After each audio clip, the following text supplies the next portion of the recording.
Welcome to the Lion's Share podcast, where we break down today's most impactful research and bring fresh insights from the academic frontier straight to you. I want you to walk with me for a second. Just mentally put yourself on a busy city street in the middle of a workday. Okay. Close your eyes if you have to. Just don't trip over anything. You hear that hum. The chaotic symphony of the city. Exactly. Delivery trucks, double park, idling. A barista shouting a name. A name that is definitely not yours. Definitely not. And someone arguing with a rideshare driver about the pickup spot. We usually walk through this and we just see the stuff. The coffee cup, the car, the phone. The tangible goods. But today, for this deep dive, I want to strip all that away. We're looking at the invisible engine running underneath all of it. We are talking about the service economy. We are. And I was digging into the source stack for today, specifically the heavy-hitting academic text on innovation management by Goffin and Mitchell, paired with a really sharp practitioner keynote by brand strategist Dean Crutchfield. And honestly, the disconnect just kept me up. What disconnect? The disconnect between the sheer size of this thing and how bad we are at taming it. Look at the numbers. I mean, they're huge. In most advanced economies, services account for over half of the gross national product. In the U.S., it's nearly 80% of employment. 80%. It is the dominant economic reality. Wow. We've transitioned historically from an agrarian society to a manufacturing powerhouse, and now firmly into a service-based existence. Right. But you're right, the management textbooks, and I'd argue our intuition, are still kind of stuck in the factory. We know how to engineer a tighter tolerance on a piston. Exactly. We know how to inventory widgets. But the research suggests we are shockingly underdeveloped when it comes to engineering a better customer experience or, scaling a business model that you can't actually touch. And that's the core tension we're unpacking today, isn't it? Yeah. We have this massive economic sector, but the roadmap for innovation, for actually creating new value, is much fuzzier than it is for physical products. So here's our mission. We are going to bridge that gap. We're taking the rigorous academic frameworks from Goffin and Mitchell and the street smarts from Crutchfield, and we're going to treat this like a masterclass in business modeling. How do you scale the invisible? That's the question. And it's a critical one for the learners listening, whether you're a founder pitching a new venture or a corporate leader trying to pivot a legacy business. Yeah, if you can't touch your product, how do you prove it's worth anything? Let's start right there. The can't touch factor. The literature is very specific about defining what a service actually is. And it's not just stuff you do for people. No. Goffin and Mitchell lay out a theoretical framework with 3 distinct characteristics that make services a nightmare to manage. A nightmare or a unique opportunity, depending on how you look at it. But yes, the first characteristic is intangibility. Right. You cannot drop a consulting contract on your foot. Exactly. You can't put it in a box, you can't store it in a warehouse, and you certainly can't test drive it before you buy it. Which creates a huge problem for venture creation, right? Yeah. This problem of trust versus specs. Break that down. Well, if I'm pitching you a new drone, I can put the prototype on the table. You can check the specs, the battery life, the lift capacity. The product speaks for itself. But if I pitch you a new service, say a new methodology for organizational change, you have nothing to inspect. You have to trust the provider. So the burden of proof shifts entirely to the reputation. And the promise, which leads to the second characteristic, perishability. This one is fascinating. It drives the whole economic model. If a seat on a flight is empty when the plane takes off, or a hotel room is empty for a night, that revenue is gone forever. Vaporized. You cannot inventory that night and sell it tomorrow. In manufacturing, if you don't sell the car today, it sits on the lot. Fine. In services, the inventory is time itself. This forces a completely different approach to supply and demand management, what we call capacity planning. And the third one. This was the one that felt the most, dangerous to me, especially if you're trying to scale a startup. Heterogeneity. That is a $10 academic word. Let's translate that. It just means variability, inconsistency. If you buy a brand new iPhone, the one you get is identical to the one I get. The manufacturing tolerance is microscopic. But services usually involve people. People. If you go to a hotel, your experience depends on the mood of the receptionist, the noise from the hallway, or whether the chef burned your toast. No 2 service experiences are ever 100% identical. And that variability, that lack of control, is what Dean Crutchfield calls the CEO's nightmare. He shared this great anecdote in the keynote. The one about losing money. Yes. A CEO told him there are 3 ways to lose money: gambling, divorce, and innovation. It's a funny line, but it reveals a deep-seated bias. Because services are intangible and variable, executives fear they are just pits of cost. Right. If I build a factory, I can see the asset on the balance sheet. Exactly. But if I invest $10 million in better customer empathy training, where's the ROI? If I can't measure it with a caliper, it feels like gambling. So how do we move from gambling to actual strategy? Crutchfield draws a really hard line between invention and innovation. Oh, that's a key distinction. He says invention is the eureka moment, seeing something never seen before. But service innovation, that's different. Right. Service innovation is about changing the value equation. It's about taking a product or a process and wrapping a business model around it that solves a real problem. It's not just having a cool idea. It's about execution and value capture. And that is the perfect segue to business model innovation. Because if you can't patent a handshake, you have to innovate the model itself. And the concept that just jumped out at me here was servitization. This is a huge trend in the literature. It's a shift from selling a thing to selling an outcome. And the case study that explains this best is Rolls-Royce. And not the cars, the aircraft engines. Power by the hour. Hmm. It is the gold standard of servitization. It's beautiful. So for the listeners who haven't studied this, let's unpack the mechanics. Rolls-Royce used to just sell engines. Here's an engine for $20 million. Good luck. Call us if it breaks. And think about the incentives in that old model. If I sell you an engine and it breaks down a lot, I might actually make more money. Selling spare parts and maintenance hours. Exactly. My incentive as a manufacturer is misaligned with yours as an airline. I want reliability. You want part sales. That's a conflict of interest built right into the product. Right. Power by the hour. Flip the business model completely upside down. They stopped selling the engine as a capital asset. So what do? Instead, they charge the airline a fee for every hour the engine is actually running on the wing. So if the plane is sitting on the tarmac, broken... Rolls-Royce doesn't get a dime. Wow. Suddenly, Rolls-Royce is hyper-motivated to make that engine absolutely bulletproof.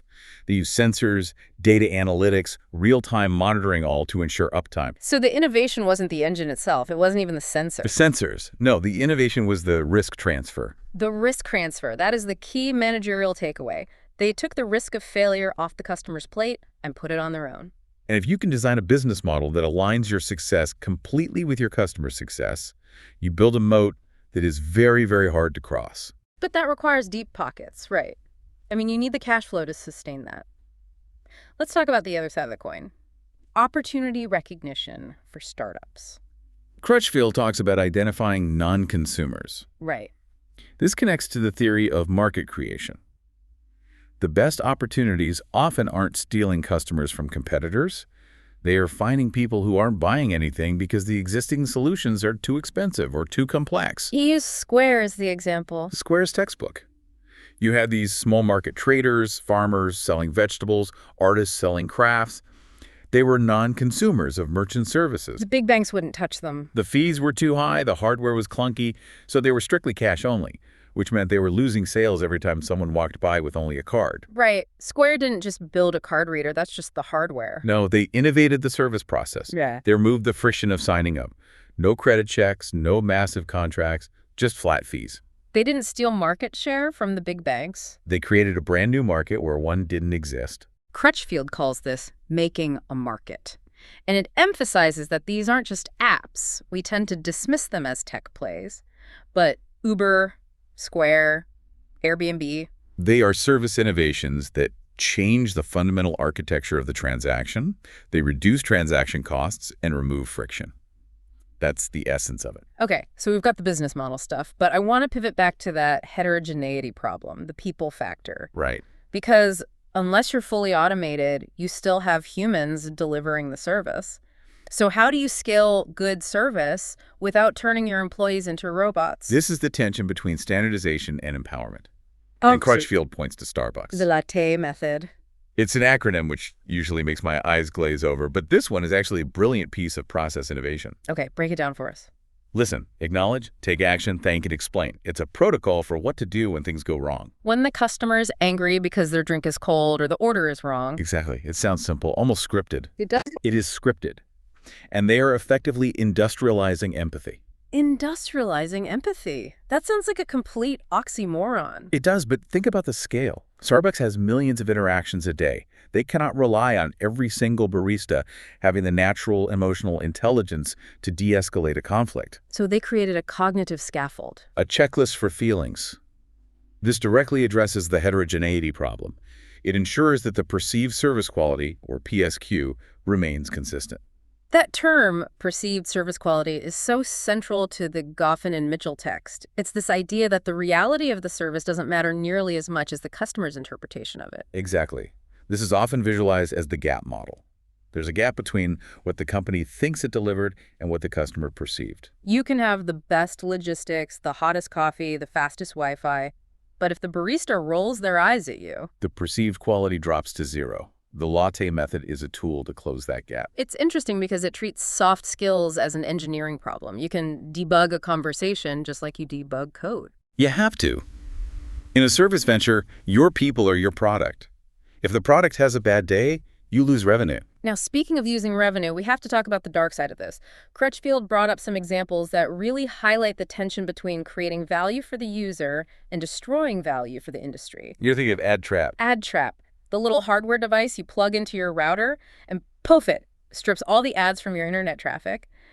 As a user, that sounds amazing. It creates immense user value, but it creates that value by destroying the revenue model of the content creators. It's parasitic innovation. It is. It's like, here's a great service that burns down the factory providing the goods. And it raises a critical question about ecosystem viability. We see a similar tension with the music streaming examples he mentioned, Spotify and Pandora. This came up in the Q&A section of his talk. Someone asked why Spotify struggles to be consistently profitable despite having half the planet listening to it. And Crutchfield's diagnosis was sharp. He argued their business model might be structurally flawed because of the partner dynamics. The record labels. Right. Spotify relies on partners, the labels, who don't necessarily share the same interests. The labels want to maximize royalties. Spotify wants to maximize subscriptions. So if your variable costs, the royalties go up every time a user listens to a song. You have a really hard time scaling profitability. He had that great line, innovation without a profit engine is just a cool idea. It's a harsh truth. So many startups focus entirely on the user growth metric, this inside-out fallacy of if we build it, they will come. But they fail to do the outside-in analysis. Is there a viable economic engine that can actually capture value from this activity? So let's get practical. We floated a lot of theory here. If I'm a learner, a founder, or an entrepreneur, how do I actually manage this chaos? The Goffin text introduces the Pentathlon Framework. This is the structural answer to the chaos. Goffin and Mitchell argue that innovation cannot be a random act. You need to manage 5 areas simultaneously, like a pentathlete. Walk us through the 5 events. First, innovation strategy. Where are we going and why? Second, ideas. Do we have a funnel of new concepts? Third, prioritization. This is where most fail. Absolutely. You have to kill the bad ideas to fund the good ones. Fourth, implementation, the hard work of actually building the service. And fifth, and maybe most importantly for services, people and organization. Do we have the culture that allows this to happen? And Crutchfield layers his 6 Ps on top of this. We all know the classic 4 Ps of marketing: product, price, place, promotion. He adds performance and people. And he rightfully points out that in the service economy, regulation acts as a massive constraint, or even a trigger for innovation. Like we see with Uber, regulation isn't just a legal hurdle, it's part of the product environment. Exactly. So if you're using these frameworks to audit your venture, you need to look at Porter's 5 forces as well. And for service innovators, the deadliest force is often substitutes. But not in the way we usually think. No. The substitute for a business class ticket isn't just another airline. It's a Zoom call. The substitute for a movie theater isn't another theater. It's Netflix and a couch.